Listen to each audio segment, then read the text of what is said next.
Now this is our 13th lecture of mole concept, and in this we will be doing rules for writing electronic configuration. Rules for writing electronic configuration हमने 10th तक किया हुआ है. जैसे अगर atom number 12 है तो 282 लिखकर, एटॉम नंबर 20 है तो 2882 लिखकर, वो इलेक्ट्रॉनिक कन्फिगरेशन थी इन टर्म्स ऑफ शेल्स. अब हम क्या पढ़ेंगे? शेल्स, सबसेल्स और ऑर्बिटल सबको मिलाकर इलेक्ट्रॉनिक कन्फिगरेशन पढ़ेंगे. तो बहुत इंपॉर्टेंट पार्ट है. इनऑर्गेनिक, ऑर्गेनिक हर जगह यूज होगा. इंपॉर्टेंट लेक्चर है, बहुत ध्यान से सीखना. और इलेक्ट्रॉनिक कन्फिगरेशन जो भी मैं सिखाऊंगा वो 5 टाइम्स सब बना के देखना. 2-3 बार करेंगे तो याद हो जाएगी. टिप्स पे होना चाहिए. So rules for writing electronic configuration. Last time हमने क्वांटम नंबर्स पढ़े थे और शेप्स ऑफ ऑर्बिटल्स. तो अब हम पढ़ेंगे rules for writing electronic configuration. तो पहला रूल पढ़ रहे हैं इसके अंदर, Pauli's exclusion principal. Pauli's exclusion principle. तो ये स्कूल के लिए बहुत इंपॉर्टेंट टॉपिक है. स्कूल में पूछते हैं define Pauli's exclusion principal with example. तो पॉलीज एक्सक्लूजन प्रिंसिपल ये क्या कहता है कि एक ऑर्बिटल के अंदर, ध्यान सुनना, एक ऑर्बिटल में 2 इलेक्ट्रॉन्स आ सकते हैं और दोनों की स्पिन ऑपोजिट होगी. ये पहली स्टेटमेंट है इसकी. N orbital can accommodate at most 2 electrons but with opposite spin. Statement क्या है इसकी? N orbital can accommodate at most 2 electrons with opposite spin. तो ये इसकी पहली स्टेटमेंट है. एक ऑर्बिटल के अंदर चाहे कोई भी हो, जाए सपोज ये 4s का ऑर्बिटल है, 4s में 2 ही इलेक्ट्रॉन आएंगे लेकिन दोनों की स्पिन क्या होगी? ऑपोजिट होगी. एक ऐसे घूम रहा है तो एक ऐसे, एक क्लॉकवाइज तो एक एंटी क्लॉकवाइज. मान जो जिसको मैंने बोला था 2 क्वांटम मैकेनिकल स्टेट्स हैं. तो 4s है, इसके अंदर 2 इलेक्ट्रॉन है, दोनों की स्पिन क्या होगी? ऑपोजिट होगी. अब दूसरी स्टेटमेंट इसकी ज़्यादा इंपॉर्टेंट है. No 2 electrons in an atom. 2 electrons किसी भी एटम के अंदर या ऑर्बिटल के अंदर, उनके चारों क्वांटम नंबर्स कभी सेम नहीं होंगे. No 2 electrons in an atom और orbital. No 2 electrons in an atom या ऑर्बिटल मान सकते हैं, कैन हैव, एक एटम के अंदर 2 क्वांटम नंबर्स कभी सेम होंगे ही नहीं. या एक ऑर्बिटल के अंदर 2 इलेक्ट्रॉन्स हैं, दोनों के क्वांटम नंबर्स क्या होंगे? डिसिमिलर होंगे. Can have all the 4 quantum numbers similar. चारों क्वांटम नंबर सेम नहीं होंगे, सही ना. तो ये सेकंड स्टेटमेंट है. No 2 electrons in an atom can have all the 4 quantum numbers, values of 4 quantum numbers similar. तो अभी मैं इसको प्रूव कर रहा हूं. तो ये दोनों स्टेटमेंट याद करनी है इसकी. किसकी? ये दोनों स्टेटमेंट पॉलीज एक्सक्लूजन. एग्जांपल देंगे तो उसे याद रहेगा हमेशा. जैसे 4s है ऑर्बिटल, 4s ऑर्बिटल है, इसमें मैं लिख रहा हूं इस इलेक्ट्रॉन की क्वांटम नंबर्स. इस इलेक्ट्रॉन की क्वांटम नंबर्स क्या होंगे? n की वैल्यू 4 होगी इसकी. n की वैल्यू 4. s के लिए l क्या था? 0. याद है ना. n की वैल्यू 4, फोर्थ शेल है. s के लिए l क्या था? 0. और m क्या होता था? m क्या था? ध्यान होगा, -l से लेकर +l तक, यानी -0 से 0, 0. और s क्या होगा इस इलेक्ट्रॉन के लिए? से मैंने मान लिया इसको +½ से मान लिया +½ अब दूसरे इलेक्ट्रॉन के क्वांटम नंबर्स क्या होंगे? दूसरे इलेक्ट्रॉन के, इसका भी n क्या होगा? 4. l क्या होगा? इसका भी 0. m क्या होगा? 0. लेकिन s क्या होगा? इसका +½ था तो इसका -½ मानना ही पड़ेगा. तो इसीलिए सिर्फ स्पिन क्वांटम नंबर की वजह से चारों क्वांटम नंबर्स कभी सेम नहीं होंगे. सिर्फ कौन से क्वांटम नंबर की वजह से? स्पिन क्वांटम नंबर की वजह से चारों क्वांटम नंबर्स सेम नहीं होंगे. तो इसलिए इसको एक्सक्लूजन प्रिंसिपल कहते हैं. समझ आ गया कि नहीं? तो this is called as Pauli's exclusion principle. ये क्या है? Pauli's exclusion principle. तो स्टेटमेंट क्या है? An orbital can accommodate at most 2 electron but with opposite spin. दूसरी स्टेटमेंट क्या थी? No 2 electrons in an atom can have all the values of 4 quantum numbers similar. ये 2 स्टेटमेंट है. और ये इसकी एग्जांपल लेंगे. 4s ले लेंगे, 3s ले लेंगे, 2s कोई भी ले सकते हैं एग्जांपल. एक ऑर्बिटल है, 2 इलेक्ट्रॉन्स है इसके अंदर, दोनों इलेक्ट्रॉन्स की क्वांटम नंबर लिखेंगे. इसके लिखे पहले के, तो ये वैल्यूज आएंगी. बस स्पिन क्वांटम नंबर +½ है तो इधर स्पिन क्या हो जाएगी? -½ इसी वजह से चारों क्वांटम नंबर्स क्या होंगे? डिसिमिलर होंगे. और इसीलिए इसको एक्सक्लूसिव प्रिंसिपल कहते हैं. ये भी क्वेश्चन आएगा इसके ऊपर. आजकल क्वेश्चन डायरेक्ट ये नहीं पूछते why this is called as exclusive principle. ये पूछेंगे question, why this is called as exclusive principle. तो क्यों कहते हैं एक्सक्लूसिव प्रिंसिपल? इसको एक्सक्लूसिव प्रिंसिपल क्यों कह रहे हैं? क्योंकि जो पहले इलेक्ट्रॉन के क्वांटम नंबर्स हैं वो दूसरे के नहीं है. Why this is called as exclusive principle. Why it is called as exclusion principle. क्यों कहते हैं? बिकॉज सेकेंड इलेक्ट्रॉन जो है it is excluded from having similar values of quantum numbers which first electron has. यही क्या ना, example देंगे पहले वाली 4s वाली एग्जांपल दे देंगे पहले एक बार, 4s या 3s या 2s कोई भी लेके एग्जांपल ली। सेकेंड इलेक्ट्रॉन के वो क्वांटम नंबर्स नहीं है जो पहले के हैं, यानी सेकेंड इलेक्ट्रॉन को एक्सक्लूड किया है सेम वैल्यूज लेने की क्वांटम नंबर्स की जो पहले इलेक्ट्रॉन की है, because second electron is excluded from having similar values of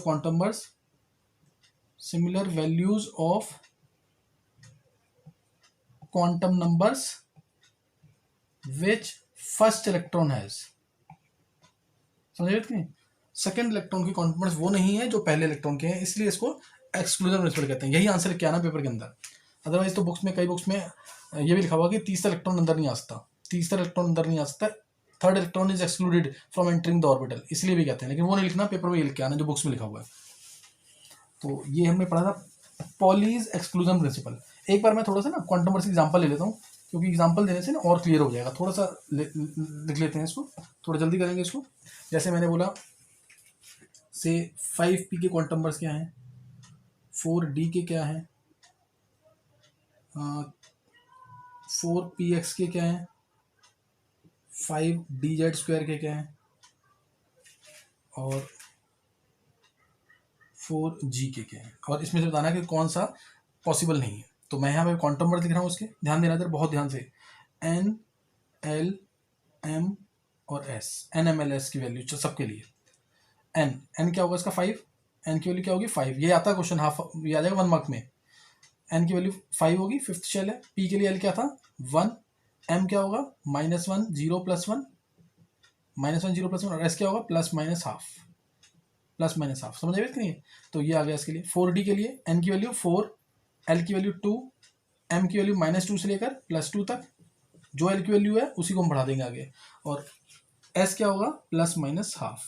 next 4px के लिए n की वैल्यू 4, l की वैल्यू p है तो l की वैल्यू 1। अब यहाँ ध्यान देना, px के लिए m क्या था, वैसे तो l 1 है तो -1 से +1 तक आना चाहिए, लेकिन मैंने px और py के लिए लिखवाया था ना, फॉर px और py m इज ऑलवेज +-1। तो यहाँ क्या लिख देंगे +-1, px होता या py होता तो +-1, pz होगा तो 0, तो ये क्या आएगा +-हाफ।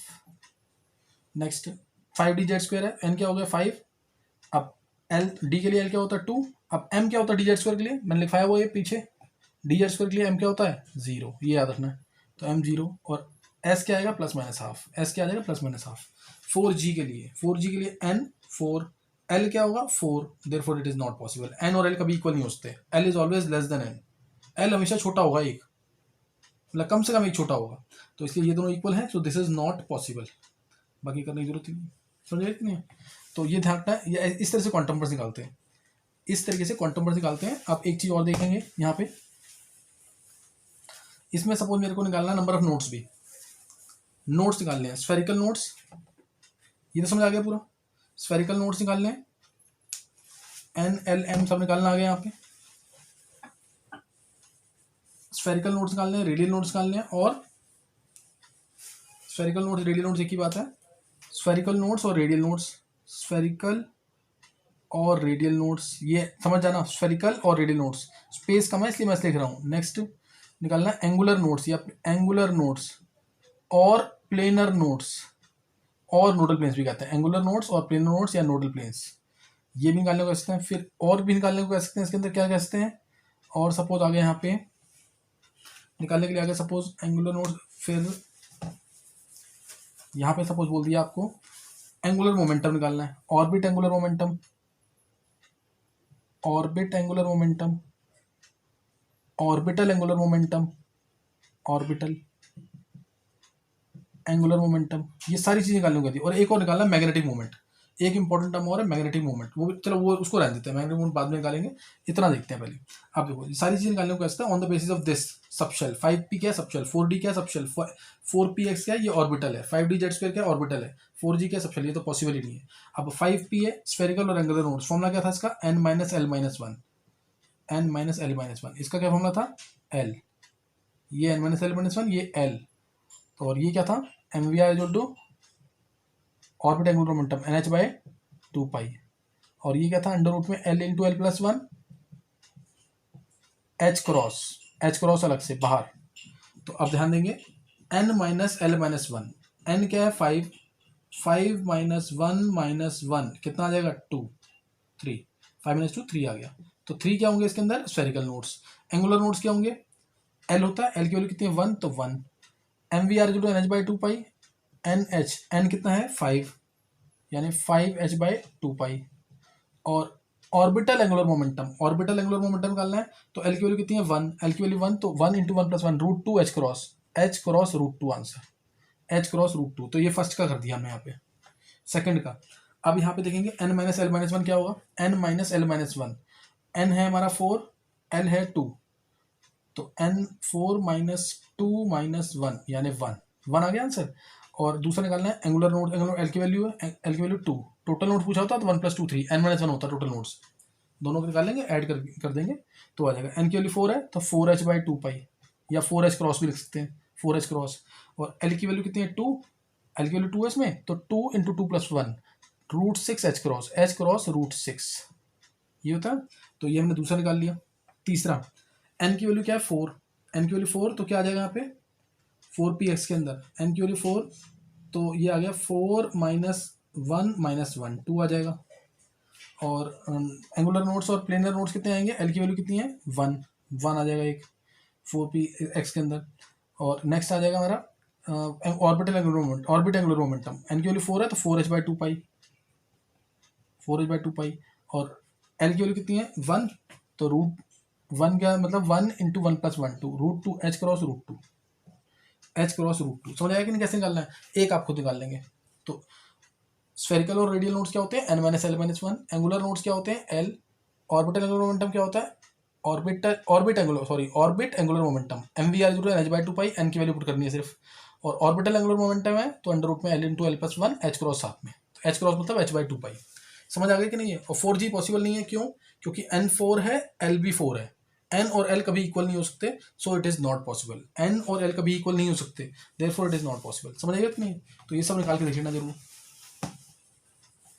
नेक्स्ट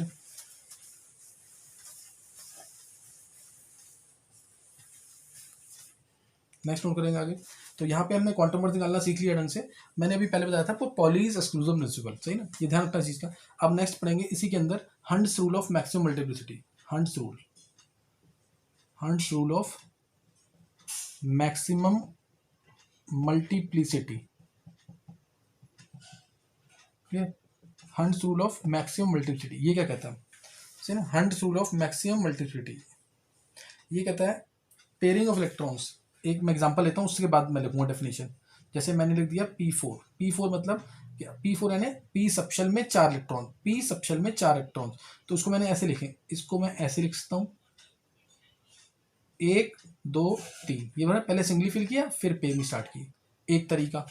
मैं इसको और तरीके से लिख सकता हूँ, जैसे अगर मैंने ऐसे लिख दिया सपोज 1 2 3 4 डायरेक्ट, मतलब इसमें ये क्या है Px Py Pz D generate orbitals है ना, किसी सबकी सेम एनर्जी है। ये हो गया एक तरीका, 1 2 3 4, एक ये तरीका, 3 तरीके लिख दिए सपोज, 3 तरीके लिख दिए। तो इसमें से कौन सा करेक्ट होगा और कौन सा रॉन्ग होगा। अब इसका हंट्स रूल क्या कहता है, पहले तो ये डेफिनेशन इसकी ध्यान रखना, ये पेपर में आता है। Define hunts rule of maximum multiplicity, pairing of electrons in P D and F subshells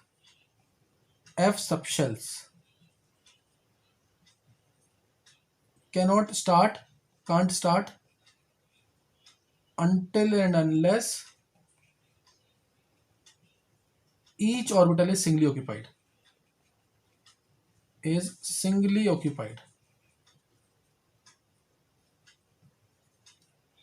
तो ये इसकी स्टेटमेंट है, pairing of electrons in P D and F subshells cannot start until and unless each orbital is singly occupied। तो ये इसकी statement है। तो P4 लिखना था तो पहले मैं क्या करूंगा, सिंगली फिल करूंगा 1 2 3, फिर पेयरिंग स्टार्ट करूंगा, पहले सिंगली फिल करेंगे फिर पेयरिंग स्टार्ट करेंगे ऑपोजिट डायरेक्शन में। तो ये तो ऐसी गलत हो गया, इसमें डायरेक्टली पेयरिंग कर नहीं सकते, तो ये गलत हो गया। और ये किस लिए गलत है, ये भी बता रहा हूँ कि इसके हमने पहले जब इलेक्ट्रॉन फिल करेंगे तो सबकी स्पिन कैसी होनी चाहिए, एक जैसी। ये अगर इस डायरेक्शन में तो ये भी इस डायरेक्शन में और ये भी इस डायरेक्शन में होना चाहिए था, या तीनों नीचे होने चाहिए थे, या तीनों कैसे होने चाहिए, नीचे होने चाहिए, इसलिए गलत हो गया था, सही ना, इसलिए गलत हो गया था ये वाला, ये भी गलत है। तो ये अब समझ आ गया कि नहीं है। पेयरिंग पहले सिंगली फिल करेंगे, एक एक एक सेम स्पिन से, एक एक एक सेम स्पिन, चाहे ऊपर चाहे नीचे, और उसके बाद क्या करेंगे, ऑपोजिट डायरेक्शन में अगला इलेक्ट्रॉन आएगा कहीं पे भी, क्योंकि तीनों डिजनरेट है।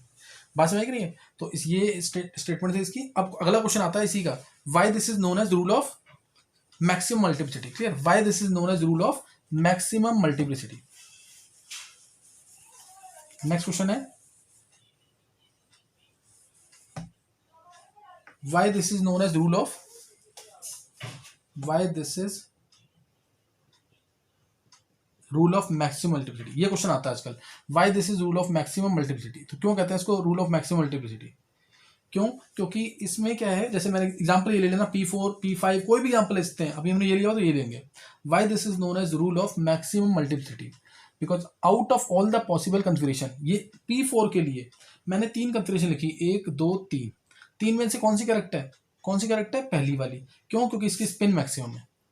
कैसे स्पिन मैक्सिमम है, इसकी स्पिन क्या आएगी, प्लस हाफ माइनस हाफ, इसकी स्पिन क्या आएगी, प्लस हाफ माइनस हाफ, इसमें plus half plus half plus half plus half, तो कितनी स्पिन आ गई, ये 0 और ये आ गया 1, स्पिन 1 आ गई। इसमें देखो इसकी स्पिन क्या आएगी, plus half minus half plus half minus half, फिर प्लस हाफ माइनस हाफ, तो ये क्या आ गया 0, और इसमें भी plus half minus half plus half minus half 0 0 आ गया कि नहीं, plus half minus half 0 plus half minus half 0, ये क्योंकि नीचे की तरफ है, समझ रहे।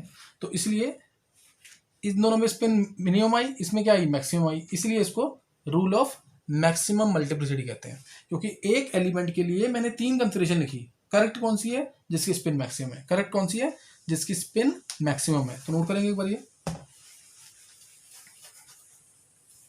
क्या बोलेंगे, out of all the possible configurations, because out of all possible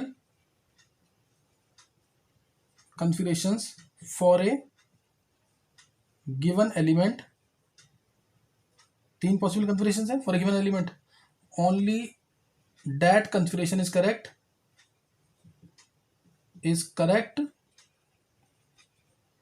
whose spin is maximum। Example देके समझा देना, whose spin is maximum। तो यही क्वेश्चन, इसी टाइप के क्वेश्चन आते हैं आजकल। 3 पॉसिबल कंफिगरेशन थी इस एलिमेंट की, वही करेक्ट है जिसकी स्पिन मैक्सिमम है। हम हालांकि चाहते तो ये भी ले सकते थे, लेकिन ये तो पॉलीज रूल फॉलो ना करता ना, जैसे ये चारों ले लिए सेम स्पिन के, इनमें रिपल्शन बहुत ज्यादा होती है। रिपल्शन क्योंकि चारों की सेम स्पिन है तो एस की वैल्यू 2 आ जाएगी, स्पिन मैक्सिमम आएगी। लेकिन ये गलत क्यों है, क्योंकि पॉलीज फॉलो नहीं कर रहा, पॉलीज रूल नहीं फॉलो कर रहा ना। एक ऑर्बिटल में 2 इलेक्ट्रॉन आते हैं, दोनों की स्पिन ऑपोजिट होनी चाहिए। सेम स्पिन के 2 इलेक्ट्रॉन क्यों नहीं आते हैं इसमें, क्योंकि अगर सेम स्पिन के आ गए ना तो दोनों में रिपल्शन बहुत ज्यादा होती है। रिपल्शन ज्यादा होगी तो एनर्जी बढ़ जाएगी सिस्टम की, स्टेबिलिटी कम। ये क्वेश्चन आ सकता है कि जो 2 इलेक्ट्रॉन्स हैं एक ऑर्बिटल के अंदर, दोनों की स्पिन सेम क्यों नहीं है, स्पिन सेम क्यों नहीं होगी, if they are of same spin then repulsion will be more, then repulsion between them will be more, so energy of the system increases. Energy बढ़ती है किसी सिस्टम की तो स्टेबिलिटी क्या होती है, कम हो जाती है। क्योंकि दोनों सेम स्पिन के हैं तो रिपल्शन बढ़ जाएगी, रिपल्शन बढ़ेगी तो एनर्जी बढ़ जाएगी, एनर्जी बढ़ जाएगी तो स्टेबिलिटी कम हो जाएगी। रिपल्शन बढ़ेगी, एनर्जी बढ़ेगी, एनर्जी बढ़ेगी तो स्टेबिलिटी कम हो जाएगी। तो ये आंसर लिख के आना इसका। तो यहाँ पे हमने पढ़ लिया हंट्स रूल क्या है, और इसमें वो पढ़ लिया हमने कि इसको मैक्सिमम मल्टीप्लिसिटी का रूल क्यों कहते हैं, why this is known as rule of maximum multiplicity. सही है। नेक्स्ट अब है नेक्स्ट इसी में third Aufbau principle, last rule है ये ऑफ बो प्रिंसिपल।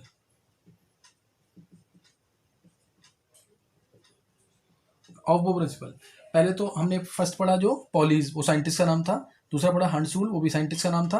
ऑफ बो, यहाँ पे साइंटिस्ट का नाम नहीं है, पहले तो ये ध्यान रखना, ये साइंटिस्ट का नाम नहीं है, जर्मन वर्ड है, means building up. German word है, मीन्स बिल्डिंग अप, यानी बढ़ते जाएंगे आगे। तो अब इसकी स्टेटमेंट क्या है कि ऑर्बिटल, जैसे अभी तक आपने कंफिगरेशन कैसे फिल की थी, पहले के शेल भरा, फिर एल शेल भरा, फिर एम शेल भरा, फिर एन शेल, धीरे धीरे करके एनर्जी बढ़ती गई ना, जितना न्यूक्लियस से दूर जाते हैं एनर्जी क्या होती है, बढ़ती है। तो ऐसे ही इसके अंदर भी यही है, ऑर्बिटल्स बोलेंगे इसमें। फिर उसमें एटम हमने क्या फिल किया था, ऑर्बिट फिल किए थे, शेल फिल किए थे, इसमें orbital. Orbitals are filled according to दूसरी orbitals are filled in order of their increasing energy, in order of their increasing energy. Orbital कैसे फिल होंगे? इन order of the increasing energy, starting from the lowest energy orbital, from the lowest energy orbital, and then enter into higher energy orbital, and then enter into higher energy orbital, higher energy orbital. समझे कि नहीं? तो बस ये main चीज याद रखनी है कि orbitals are filled in order of their increasing energy, orbitals are filled in order of their increasing energy, starting from the lowest energy orbital and then enter into higher energy orbital. पहले lower energy orbital fill होगा, फिर higher energy orbital fill होगा. अब ये कैसे पता लगेगा किसकी एनर्जी कम है, किसकी एनर्जी ज़्यादा है? सही ना? जैसे KLMN में तो हमने पता कर रखा है कि K की एनर्जी कम, फिर L की ज़्यादा, फिर M की ज़्यादा, फिर N की ज़्यादा. इसमें कैसे पता लगेगा? तो उसके लिए एक रूल और है, Bohr-bury rule, Bohr-bury rule, Bohr-bury rule और N+L रूल, और N+L रूल, बोहर-ब्यूरी रूल और N+L rule. Clear? Bohr-bury rule और N+L रूल ये क्या कहता है, आप ध्यान देंगे. ये क्या कहता है कि जिसकी N+L वैल्यू ज़्यादा, according to this rule,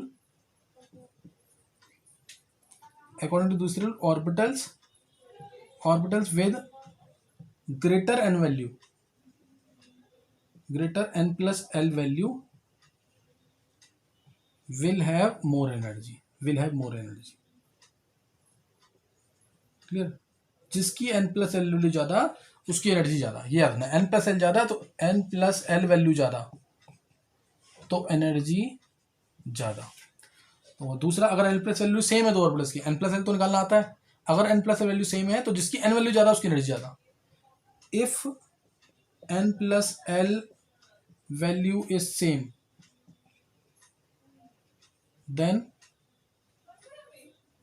if N+L value is same, then orbital with greater N value, then orbital with greater N value has more energy, has more energy. ये ध्यान रखना इसके अंदर. तो एक ये और ये, जिसकी N+L वैल्यू ज़्यादा उसकी एनर्जी ज़्यादा. अगर N+L value same, N+L value same तो जिसकी N वैल्यू ज़्यादा उसकी एनर्जी ज़्यादा. अच्छा, सबसे इंपॉर्टेंट बात, ये जो मैंने बताया आपको, this is for only elements with greater than 1 electron, multi electron atoms के लिए. This is for multi electron atoms. Clear? Multi electron atoms, this is for multi electron atom जिसमें एक से ज़्यादा इलेक्ट्रॉन है, जैसे हीलियम, लिथियम, H-, जिसमें एक से ज़्यादा इलेक्ट्रॉन है उसके लिए है. और अगर हाइड्रोजन एटम है या हाइड्रोजन लाइक एटम है, जैसे हाइड्रोजन जिसमें एक इलेक्ट्रॉन है, हीलियम प्लस जिसमें एक इलेक्ट्रॉन है, लिथियम 2+ जिसमें एक इलेक्ट्रॉन है, अगर एक इलेक्ट्रॉन का सिस्टम है तो उस केस में सिर्फ N वैल्यू डिसाइड करेगी, बाकी कुछ देखना ही नहीं है. ये ध्यान रखना इस चीज़ का. ठीक है ना? फॉर हाइड्रोजन और hydrogen like species only N value decides the energy. क्या रीजन है इसका? उसका फॉर हाइड्रोजन और hydrogen like species, for hydrogen और हाइड्रोजन लाइक का हीलियम प्लस, लिथियम 2+, बेरिलियम 3+, जिसमें एक इलेक्ट्रॉन है, only N value decides the energy, only N value decides the energy. क्योंकि हाइड्रोजन लाइक स्पीसीज के लिए क्या होगा? Bohr, for hydrogen like species, ध्यान सुन लेंगे, for hydrogen like species Bohr's concepts are applicable, Bohr's postulates are applicable. और Bohr's postulate में, Bohr's जो पोस्टुलेट्स है वो एप्लीकेबल है. बोहर्स पोस्टुलेट्स के अंदर L का तो कोई मतलब ही नहीं था, सिर्फ क्या था? N वैल्यू था. Only N value is seen for hydrogen like species और hydrogen atom, only N value is seen because for hydrogen like species Bohr's postulates are applicable and for them only N value is seen. क्योंकि N ही आता है ना energy के फॉर्मूले में. Energy क्या आता है? जैसे -13.6 Z²/n², ये आ गया. तो N ही तो आया सिर्फ, N+L का तो कोई मतलब नहीं इलेक्ट्रॉन वोल्ट पर एटम. तो इसलिए हाइड्रोजन लाइक स्पीसीज आएंगे या हाइड्रोजन आएगा तो only N value will decide the energy, सिर्फ N वैल्यू डिसाइड करेगा एनर्जी को. क्लियर? तो ये ध्यान रखना. मैं इसका एग्जांपल ले लेता हूँ 2-3. जैसे अगर मैंने बोला से 1s 2s 2p 3s, इनको एनर्जी में अरेंज करना है। 1s 2s 2p 3s, इसको एनर्जी में अरेंज करना है। तो हम क्या निकालेंगे इनका n प्लस एल, 1 प्लस 0 1 आ गया, इसका n प्लस एल 2 प्लस 0 2 आ गया, इसमें 2 प्लस 1 3 आ गया, इसमें 3 प्लस 0 3 आ गया। तो अगर मल्टी इलेक्ट्रॉन एटम है तो इसकी भी वैल्यू 3 है, इसकी भी 3 है, लेकिन इसकी एन वैल्यू ज़्यादा है तो उसकी ज़्यादा एनर्जी।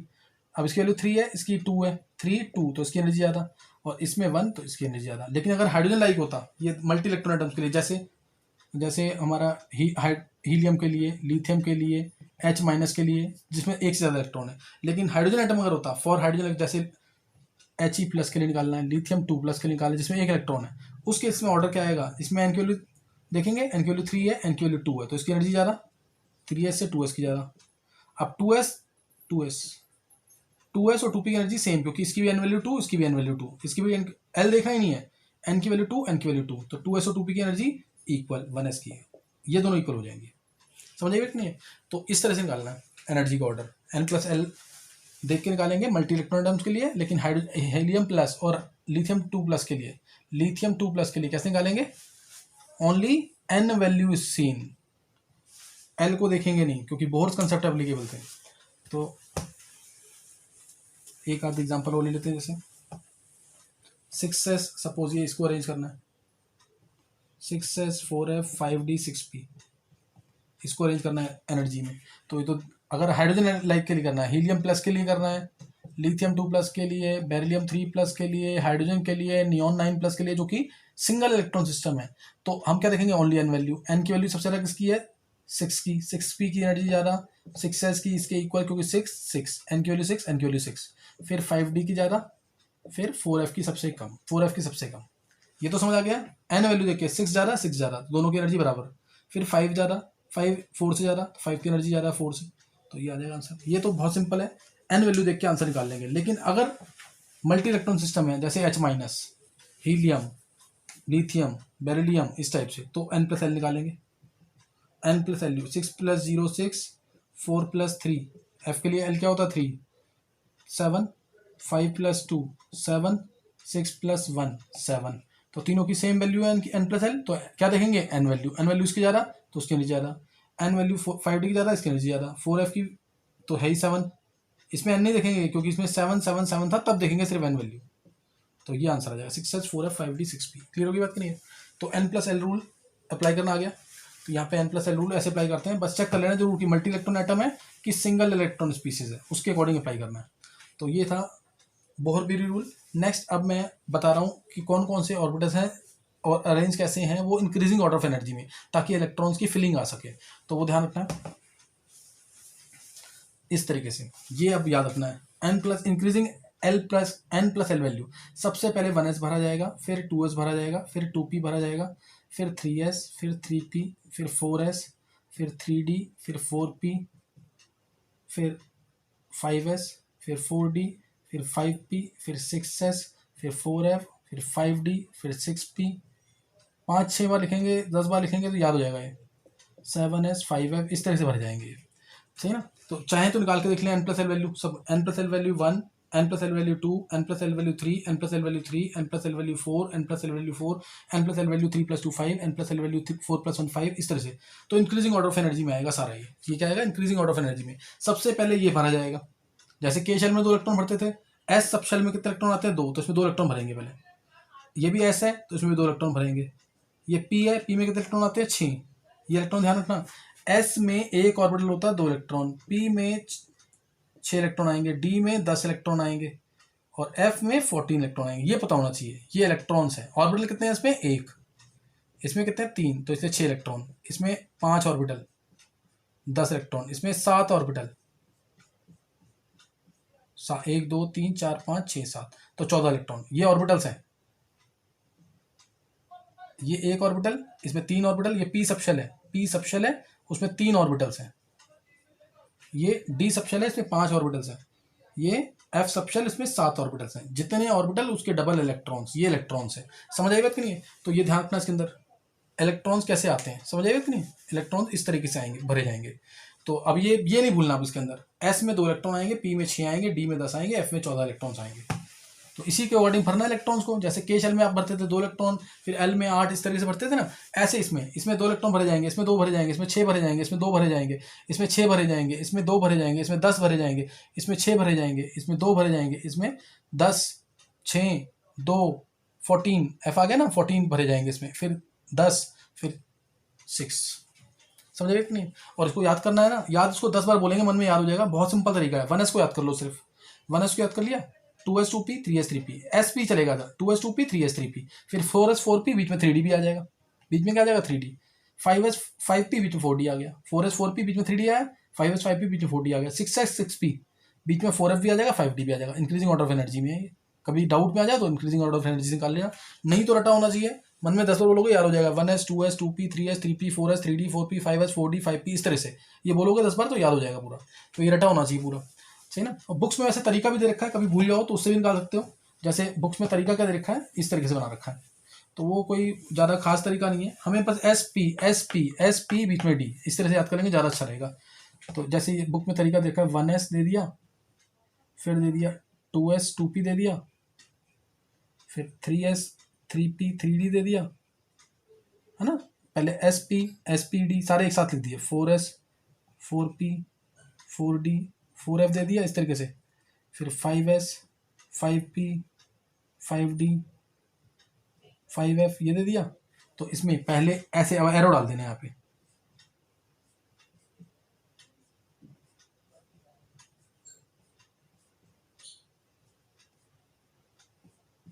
अब लिख देंगे इसको।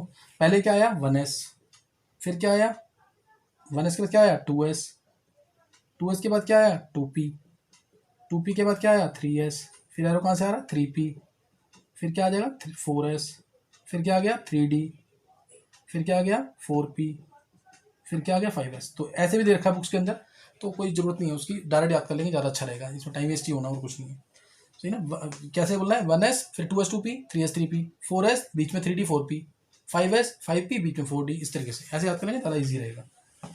अब देखेंगे कंफिगरेशन, सबसे इंपॉर्टेंट पार्ट है, इसके बिना तो हम ऑर्गेनिक भी नहीं पढ़ सकते, इनऑर्गेनिक भी नहीं पढ़ सकते अगर कंफिगरेशन नहीं आती है, सही ना। अब जैसे कंफिगरेशन लिखनी है, ये बस दिमाग में रखना है, 1s 2s 2p 3s 3p 4s 3d 4p, इतना भी याद रहेगा ना तो अभी मेरा काम चल जाएगा इससे।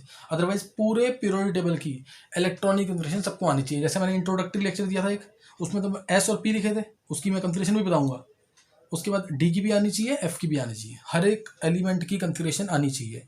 अब देखेंगे इधर एस, अब यहाँ पे मैं कर रहा हूँ हाइड्रोजन, हाइड्रोजन क्या होगा, हाइड्रोजन में एक ही इलेक्ट्रॉन है, पहले ये भरा जाएगा, इसमें कितने आ सकते हैं मैक्सिमम इलेक्ट्रॉन 2, तो उसको लिखेंगे 1s1, 1 यानी शेल, 1 यानी के शेल, एस यानी एस सब शेल, उसमें एक इलेक्ट्रॉन, इसको मतलब इसका मतलब मैं ऐसे लिख सकता हूँ उसको, ये लाइक दिस।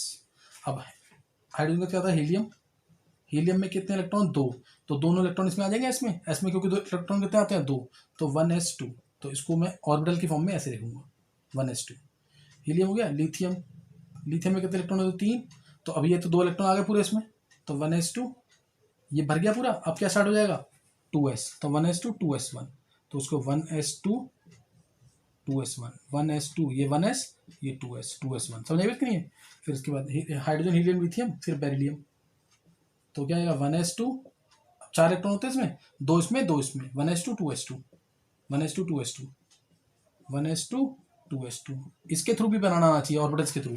अब आ गया बोरोन, बोरोन क्या होता है 5 इलेक्ट्रॉन्स, तो अब इसमें 2 इसमें 2 इसमें 1 इसमें, 1s2 2s2 2p1 1s2 2s2 2p1, तो ये आ गया 1s2 2s2 और 2p में कितने होते हैं 3, तीनों की एनर्जी सेम, ये मान लिया 2px है 2py है और 2pz है, तो इलेक्ट्रॉन आया इसमें, तो 1s2 2s2 2p1 है, 1s2 2s2 2p1 x में गए तो उसको 2px1 भी लिख सकते हैं, 2px1 समझ आएगा कि नहीं है, ये भी सही है वो 2p1 भी सही है। फिर आ गया कार्बन, कार्बन में क्या आएगा 1s2 2s2 6 इलेक्ट्रॉन्स है, 1s2 2s2 2p2 1s2 2s2 2p2, तो 1s2 2s2 2p2 यानी 1s2 2p2 लिख दें, या फिर इसको ऐसे लिख सकते हैं 1s2 2s2 2px1 2py1 या 2pz1 भी लिख सकते हैं, ये भी लिख सकते हैं, दिस और दिस दोनों सही है। 2p2 का मतलब क्या है 2px1 2py1 और 2pz0 भी लिख सकते हैं, समझे, क्योंकि 2p(x1) है 2p(y1) है, दोनों सही है। अब उसके बाद नाइट्रोजन आ गया अगर,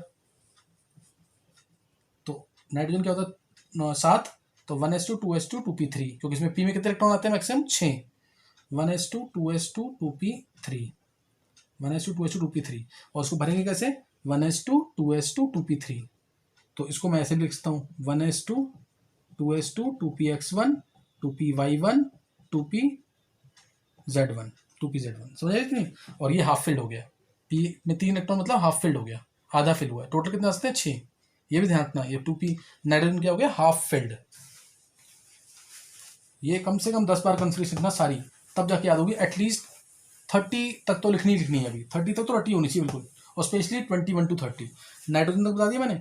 अब सपोज ऑक्सीजन आ गया, ऑक्सीजन क्या आएगा 8 होता है इसमें, 1s2 2s2 2p4, 1s2 2s2 2p4, तो इसको लिख दिया 1s2 2s2 2p4, 1s 2s 2p 2px1 2 पूरा लिख देंगे, ये 2px 2py 2pz, 1s2 2s2 2p4, इस तरीके से। तो इसको 2p4 को मैं क्या लिख सकता हूँ 2px2 2py1 2pz1, 2px2 2py1 2pz1, समझ कि नहीं। 2px2 2py1 2pz1, ये आ गया ऑक्सीजन। फिर फ्लोरीन होता तो 2p5 लिख देते, 2p5 यहाँ पे आ जाता, सही ना, 2p5 यहाँ जाता। अब एक चीज़ और ध्यान रखना, इन कन्फिग्रेशन को मैं नियरेस्ट नॉर्मल गैस कन्फिग्रेशन के टर्म्स में लिखता हूँ। जैसे 1s2 हीलियम था, तो इसको मैं ये भी लिख सकता हूँ, ध्यान रखना चीज़ का, ये आगे जाके यही यूज़ करेंगे। बड़ी बड़ी कन्फिग्रेशन आ गई, मान लो 100 एटॉमिक नंबर है, तो 100 इलेक्ट्रॉन थोड़ी पूरा भरेंगे। नियरेस्ट नॉर्मल गैस रेडॉन लेंगे 86, उसके आगे वाला लिख देंगे। तो इसको मैं ऐसे लिखूंगा हीलियम 2s2 2p4, समझे इतनी। फ्लोरीन आया 9 है, हीलियम क्या होता है 2 तो होता ही है, फिर 2s2 2p5, ये भी लिखना आना चाहिए इन terms of normal gas, in terms of normal gas भी लिखना आना चाहिए कन्फिग्रेशन। तो फ्लोरीन आ गया। अब नियॉन क्या आएगा, नियॉन नॉर्मल गैस आ गई, यहाँ पे क्या आएगा 1s2 2s2 2p6, 2p6 मतलब ये भी इलेक्ट्रॉन आ गया, ये भी आ गया, तो 1s2 2s2 और 1s2 2s2 2px2 2py2 2pz2, 2px2 2py2 2pz2, समझ गए कि नहीं। तो ये नियॉन की कन्फिग्रेशन आ जाएगी। नेक्स्ट नोट करना आगे, ये नियॉन तक लिख दी। अब जैसे आया सोडियम, मतलब 4-5 लिख के फिर 21 to 30 बता रहा हूँ, वो ज़्यादा इंपॉर्टेंट है, वही करना है हमें। अब जैसे सोडियम आया, सोडियम क्या होता है 11 यानी 2 इसमें 2 इसमें 6 इसमें और 1 इसमें, इसमें मैक्सिमम 2 ही आएंगे, ऐसे है ना। 1s2 2s2 2p6 3s1 ये आ गया। अब इसको और प्लस के टर्म में लिखना है, 1s 2 इसमें भी 1, 2p में 3, 3s में 1, तो 1s2 2s2 1s 2s 2p 2px 2py 2pz और 3s, तो 3 सिंगली फिल्ड पहले, फिर पेयरिंग स्टार्ट्स, ये आ गया। और यहाँ पे 3s1 ये लिख दिया। 1s2 2s2 2px2 2py2 2pz2 ऐसे भी लिख सकते हैं, या 2p6 डायरेक्ट 3s1। इसके बाद अब इसको नॉर्मल गैस, ये नॉर्मल गैस थी नियॉन, तो नियॉन 3s1 ये भी लिख सकते हैं, neon 3s1, clear, neon 3s1। अब मैं डायरेक्ट ले रहा हूँ आगे, सपोज मेरे को क्लोरीन की लिखनी है, क्लोरीन 17 होता है, 17 है तो 2 इसमें 4, 6 इसमें 10, 2 इसमें 12, इसमें तो 6 आते हैं लेकिन हम 5 ही लेंगे क्योंकि 17 चाहिए हमें लास्ट, तो 3p5 तक जाएंगे हम इसमें, 3p5, 1s2 2s2 2p6 3s2 3p5 भर लेंगे ना ऑर्बिटल्स में ऐसे करके। 3p में 3 आएंगे, 3px2 3py2 3pz1 3px2 3py2 3pz1, समझ आएगा कि नहीं। कन्फिग्रेशन के बिना कुछ नहीं कर सकते आगे। और नॉर्मल गैस में लिखनी है तो नियॉन आगे, नियॉन यहाँ तक आ गया 2p6 तक, 3s2 3p5 in terms of normal gas 17 तक आ गया। आर्गन होता अगर 18 होता तो 3p6 हो जाता, फिर नॉर्मल गैस बन गई। 18 में क्या बन जाएगी फिर नॉर्मल गैस, सही ना, 18 में क्या आ जाएगी नॉर्मल गैस। अब आ गया से कैल्शियम, कैल्शियम होता 20 है, 20 यानी 2 इसमें 4, 6 इसमें 10 और 2 इसमें 12, 6 इसमें 18, 18 और 2 20 यानी 4s2 तक जाएगा। तो 1s2 2s2 2p6 3s2 3p6 4s2। अब ये 18 तक तो आर्गन आ गया, 18 तक क्या आ गया आर्गन, तो आंसर सीधा एक वर्ड में लिखेंगे आर्गन 4s2। ये भी कन्फिग्रेशन, ये भी क्या है कन्फिग्रेशन। जैसे बोला सोडियम में कितने अनपेड इलेक्ट्रॉन है, तो एक अनपेड आ गया, तो इसको लिखने का मतलब ये भी है कि अनपेड इलेक्ट्रॉन भी पता लग जाएंगे। क्लोरीन में कितने अनपेड आ गए, 3p5 है लास्ट में, लास्ट का देखते हैं बस, 1 2 3 4 5, तो एक अनपेड आ गया, ये एक ही अनपेड सिर्फ, समझे नहीं, नंबर ऑफ अनपेड इलेक्ट्रॉन भी निकल सकते हैं ऐसे। तो ये बता दिया मैंने 20 तक। अब मोस्ट इंपॉर्टेंट काम 21 to 30, और इलेक्ट्रॉन निकालने हैं। अगर मान लो मैंने बोला मैंने दिया से Al प्लस की लिखनी है, तो Al प्लस की लिखनी है। एल्यूमिनियम क्या होता है 13, 1s2 2s2 2p6 3s2 3p1, 13 आ गया ना, 2 2 4 4 6 10 10 2 12 12 और 1 13, 3p1 तक, 1s2 2s2 2p6 3s2 3p1। तो लास्ट सबशेल से, लास्ट शेल क्या है ये, इसका एक इलेक्ट्रॉन बाहर निकाल देंगे। Al प्लस मतलब एक इलेक्ट्रॉन बाहर निकालना है, ये बाहर, ये आ गया Al प्लस की configuration, 1s2 2s2 2p6 3s2। और माइनस होता तो उतने बढ़ा देते, माइनस होगा तो क्या करेंगे, बढ़ा देंगे। मान लो Al माइनस होता, मैं एग्जांपल ले रहा हूँ एक, तो 3p2 हो जाता, Al2 माइनस होता तो 3p3 हो जाता।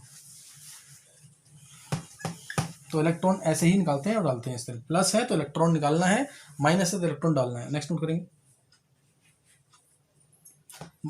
नेक्स्ट अब जैसे अब ये ले लिया मैंने, सपोज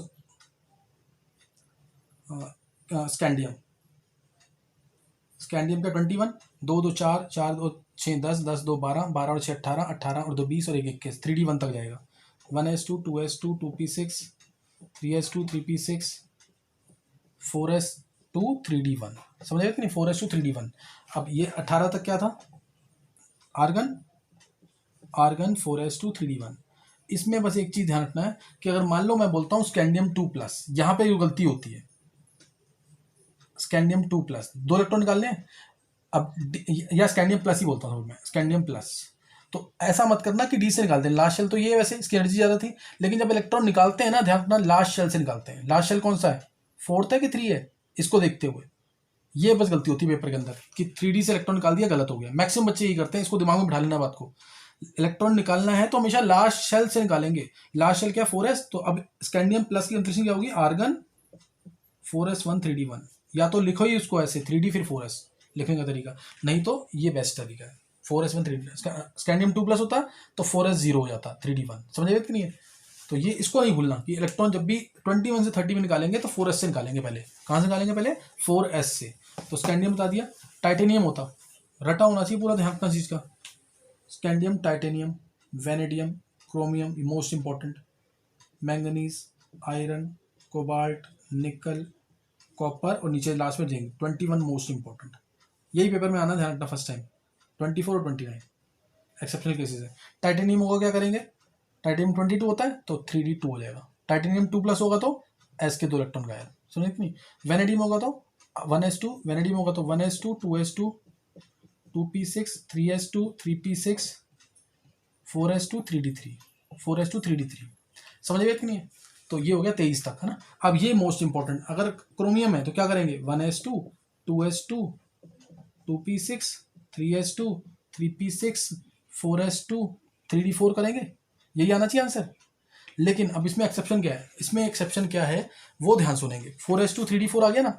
अब अभी मैंने आपको बताया p में कितने इलेक्ट्रॉन आए तो स्टेबल, अभी तो याद ही करना है, बाद में डिटेल रीजन दूंगा, अभी हिंट दे रहा हूँ सिर्फ। p में कितने इलेक्ट्रॉन आए स्टेबल, 3 आ जाए तो हाफ फिल्ड, 6 आ जाए तो फुल फिल्ड। p कब स्टेबल, 3 पे और 6 पे। ऐसे ही d पे, लेकिन d और f में ही करते हैं जो मैं बता रहा हूँ ना, d और f के लिए।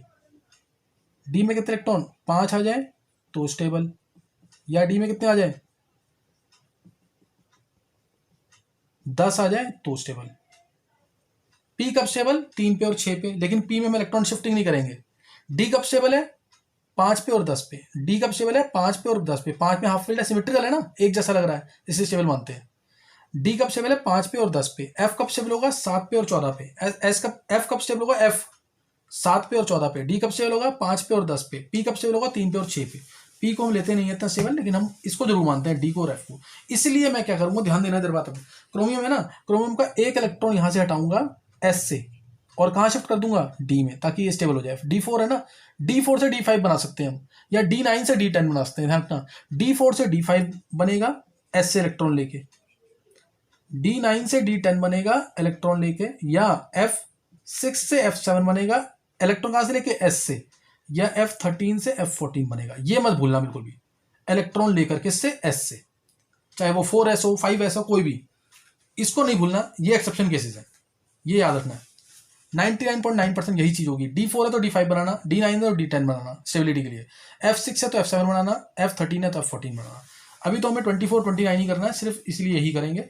F4 था, F4 को क्या करेंगे, अब ये गलत है अगर मैंने ये लिख दिया तो 4s2 3d4, क्रोमियम क्या होगा 4s1 3d5, इसको भूलना नहीं बिल्कुल भी।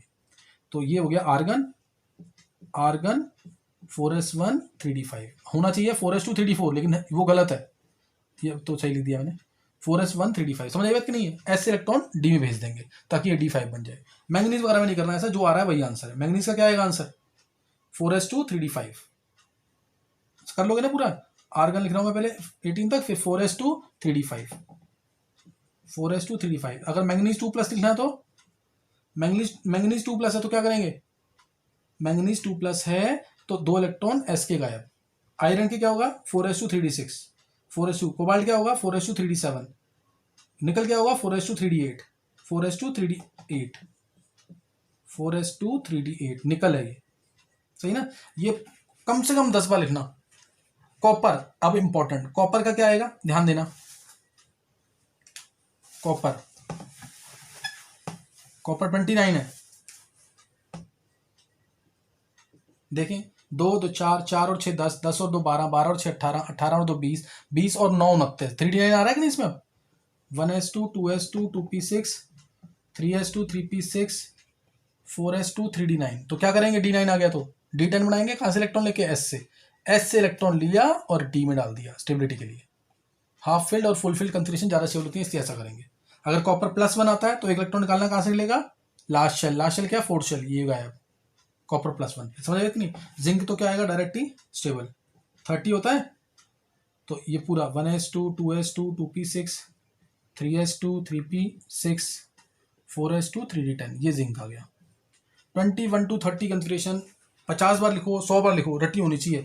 जैसे मैंने पूछा आपसे कि कंफिग्रेशन बताओ आयरन की, आयरन 26 होता है, ऐसे आनी चाहिए एक सांस के अंदर, 1s2 2s2 2p6 3s2 3p6 4s2 3d6, रुकना अटकना नहीं है। अगर रटना है तो इसको मन में बोलोगे रट जाएगा, ये आता होगा तो ही आगे कर सकते हैं, नहीं तो नहीं कर पाएंगे कुछ भी।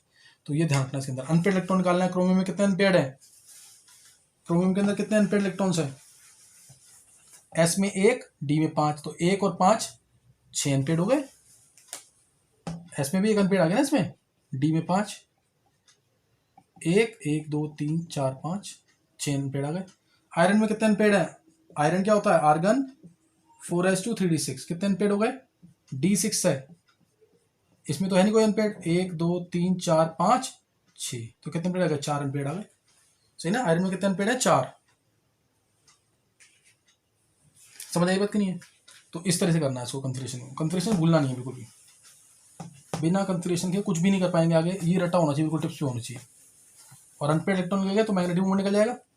जैसे मैंने बोला आयरन की मैग्नेटिक मूवमेंट क्या है, या ये ले लेते हैं, आयरन 2+, कॉपर 2+, टाइटेनियम 4+, जिंक 2+, इनकी निकालनी है मैग्नेटिक मूवमेंट, मैग्नेटिक मूवमेंट निकालनी है। तो आयरन 2+ है तो क्या कंफिग्रेशन आएगी इसकी, होती है आयरन की आर्गन 4s2 3d6, ये आयरन की है। आयरन 2+, 2 इलेक्ट्रॉन निकालने का लेंगे एस से, ये निकल गए 3d6 आ गया। 3d6 का मतलब कितने अनपेड, 1 2 3 4 5 6, कितने अनपेड है 4, 4 अनपेड है तो क्या होगा, म्यू क्या होता है अंडर रूट में n×n+2, फॉर्मूला याद होगा तो फिर कर लोगे आराम से, bm याद रहेगा लिखवाया था। n की वैल्यू कितनी है 2 4, 4 अनपेड है 1 2 3 4, तो 4×4+2 √24, 4×4+2 bm, √24 bm। आंसर इसका ना हमेशा एक परफेक्ट स्क्वायर रूट से कम आएगा। जैसे √4 होता है तो √3, √16 होता है √15, √25 होता है √24, √36 होता है √35, एक परफेक्ट स्क्वायर रूट से एक कम आएगा, तो ये √25। अब कॉपर 2+ है तो ये होता है आर्गन 4s1 3d10 होता है, एक्सेप्शनल केस। कितने इलेक्ट्रॉन निकालने हैं 2, तो पहले s से निकलेगा फिर d से, तो क्या हो गया आर्गन 3d9, 3d9 मतलब कितने अनपेड, 1 2 3 4 5 6 7 8 9, एक अनपेड आ गया, तो म्यू क्या आ जाएगा अंडर रूट के अंदर n×n+2 है 1×1+2, यानी bm √3 bm, ये आ जाएगी magnetic √3 bm। Clear, √3 bm will be the magnetic moment. सही ना, √3 bm आ जाएगी इसकी मैग्नेटिक मोमेंट। समझ आएगा कि नहीं है? तो इस तरह से मैग्नेटिक मोमेंट निकालनी है कि इन दोनों की जीरो आएगी क्योंकि अनपेड नहीं होगा कोई इसके अंदर। ये सिर्फ आर्गन बन जाएगा और ये आर्गन 4s2 3d10 है, एस के दोनों गए तो 3d10 तो अनपेड होगा ही नहीं, तो इन दोनों की मैग्नेटिक मूवमेंट 0 bm। तो इस तरह से क्या निकालनी है, मैग्नेटिक मूवमेंट। सही ना, इस तरह से क्या निकालना, मैग्नेटिक मूवमेंट। समझ आएगा कि नहीं है? तो ये बिल्कुल ढंग से आना चाहिए, ये नहीं आता होगा तो नहीं कर पाएंगे आगे। समझ आएगा कि नहीं है? अब इसके बाद ना सपोज एक क्वेश्चन है जेई में पूछा हुआ है, नोट करेंगे एक बार।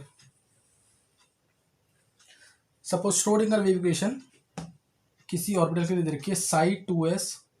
सही ना, psi 2s ध्यान से देखेंगे क्या इक्वेशन है, 1/4 √2 पाई 4/into 1/a0 पावर 3/2 कुछ इस फॉर्म में होगी इक्वेशन। क्लियर, कुछ इस फॉर्म में होगी इक्वेशन ये 1 - r0/2a0 e की पावर, सही ना, e की पावर माइनस ZR/a0 या R/a, सपोज Z की वैल्यू 1 है। तो ये आ गया। और अब इसमें बोला कि क्या कहते हैं, node, if node exist at R0, if there is node eight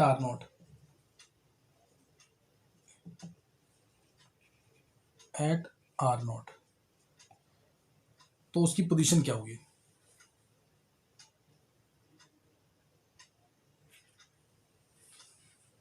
तो उसकी पोजीशन क्या होगी इन टर्म्स ऑफ a0।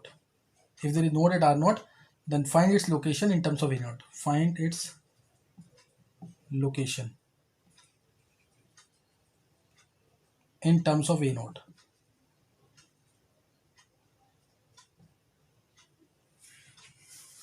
सही है, तो अब नोड है इस पॉइंट पे, नोड है तो साई स्क्वायर की वैल्यू क्या, नोड है तो इलेक्ट्रॉन को फाइंड करने की प्रोबेबिलिटी 0 होगी, यानी ये 0 हो जाएगा। साई स्क्वायर 0 होगा वहाँ पे, प्रोबेबिलिटी फाइंड इलेक्ट्रॉन 0 होगी एट नोड यानी R0। साई स्क्वायर 0 होगा यानी साई भी 0 होगा, तो इसको 0 कर सकते हैं। साई को जब 0 करेंगे सॉल्यूशन, ये जेई का क्वेश्चन है, ये 2s ऑर्बिटल के लिए वेव फंक्शन है। ये याद नहीं करनी है क्वेश्चंस, हालांकि सबके लिए दे रखे हैं, इससे रिलेटेड क्वेश्चन 3-4 साल आ चुका है जिसमें थोड़ा बहुत इसके बारे में पता होना चाहिए। इसमें कोई थीटा वगैरह की टर्म नहीं है ना, साइन थीटा एम थीटा मैंने बताया था पहले, इसलिए किसके लिए होगा, एस ऑर्बिटल के लिए, है ना, एस ऑर्बिटल के लिए।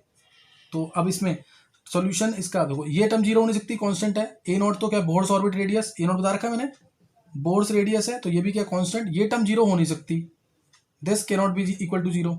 ये e की पावर कुछ है, कुछ भी रख दो यहाँ पे, 0 नहीं होता, ये इन्फिनिटी तो नहीं रखेंगे, e का 0 क्या होता है, वो भी 1 होता है। अब सिर्फ ये टर्म 0 हो सकती है, therefore 1 - R0/2a0 is equal to 0। तो यहाँ से R0 आ गया a0 की टर्म्स में, 1 इज इक्वल टू R0/2a0, तो R0 आ गया यहाँ से 2a0।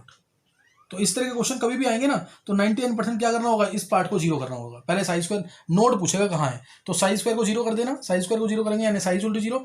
ये कॉन्स्टेंट वाली टर्म 0 होगी नहीं, e की पावर वाली टर्म 0 होगी नहीं, क्या 0 होगा, सिर्फ ये 0 होगा। समझ आएगा कि नहीं। तो नोड कहाँ पे बन रहा है, R0 is equal to 2a0, और एक नोड बन रहा है यानी, और है ये साइन थीटा कॉस थीटा है ना इसके अंदर। पूछ सकता था कौन से ऑर्बिटल के लिए, मान लो ये ऑर्बिटल ना देता, कहता कौन से ऑर्बिटल के लिए, इसमें साइन थीटा कॉस थीटा नहीं है, इसका मतलब ये एस ऑर्बिटल के लिए, साइन थीटा कॉस थीटा वाली टर्म नहीं आ रही, तो ये किसके लिए, एस ऑर्बिटल के लिए। ये पता गया आप कौन सा एस ऑर्बिटल है, 1s है 2s है। तो नोड निकाल के देखते हैं, नोड कैसे निकलता है, साई इक्वल टू 0 पे निकाला मैंने, R0 इक्वल टू 2a0 आ गया, यानी इस पॉइंट पे नोड आ रहा है, इस पॉइंट पे एक नोड आ रहा है, एक नोड एस ऑर्बिटल में, एक नोड यानी कौन सा होगा, 2s में एक नोड, 3s में 2 नोड, 4s में 3 नोड। तो पता लग गया कि नहीं, ये 2s के लिए।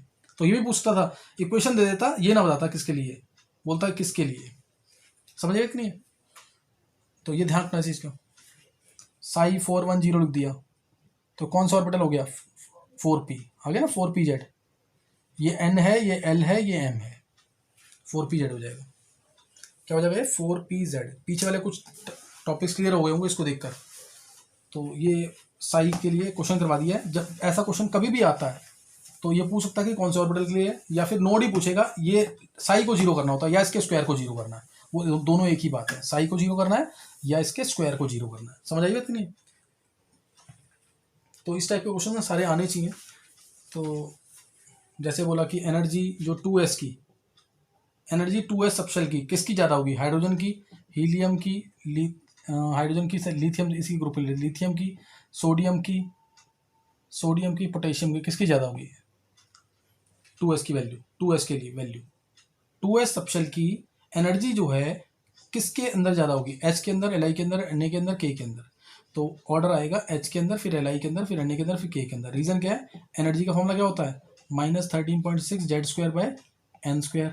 जेड सबसे ज़्यादा किसका है, K का, 19 होता है ना। जेड इफेक्टिव लेंगे, मल्टी इलेक्ट्रॉन आइटम है, जेड इफेक्टिव लेंगे मल्टी इलेक्ट्रॉन आइटम के लिए। तो जेड सबसे ज़्यादा इसका है, जेड ज़्यादा तो नेगेटिव में है ये, तो उसकी एनर्जी सबसे कम। जेड ज़्यादा तो एनर्जी कम, एन ज़्यादा तो एनर्जी ज़्यादा, एन तो सबका सेम ही है 2, इसलिए आंसर ये आ जाएगा। समझ आएगा कि नहीं। तो इस तरह के क्वेश्चंस काफ़ी आते हैं और अभी हम आगे करेंगे। ये लेक्चर ढंग से पढ़ लेना, नहीं तो नेक्स्ट लेक्चर समझ नहीं आएगा। क्वेश्चंस करोगे मजा आएगा उस क्वेश्चंस को करने में, लेकिन ये लेक्चर ढंग से पढ़ोगे तो जाके मजा आएगा, सही ना। तो नेक्स्ट टाइम करेंगे। Okay, thanks.